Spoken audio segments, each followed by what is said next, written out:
প্রাচুর্যের জন্য বিশ্বাস। এই রবিবারে যখন আপনি মণ্ডলীতে আসছেন আর সুসমাচার শুনছেন, আপনি জেনে রাখুন আপনার কাছে আজকের বা এই মুহূর্তে আমি আপনাকে বলতে চাই, এই রবিবার আপনাকে ফাইন্যান্সিয়াল ফ্রিডম বা আর্থিক স্বাধীনতা ঈশ্বর যোগাবেন।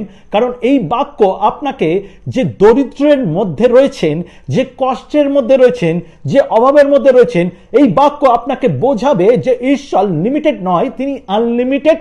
তিনি আপনার চাওয়ার অতিরিক্ত দিতে পারেন। তিনি আপনাকে কিভাবে দিতে চান সেই বিষয় আপনাকে এই রবিবার শেখানো হবে। আপনি ঘরে বসে না থেকে আপনি স্বাধীনতা চাইলে আপনি আসুন মণ্ডলীতে, কারণ প্রভু আপনাকে প্রাচুর্যের সেই বিশ্বাসকে দিতে চায় এবং ধন সম্পত্তি আনন্দ শান্তিতে পরিপূর্ণ করতে চান, কারণ তিনি মূল্য দ্বারা আমাদেরকে স্বাধীনতা দিয়েছে।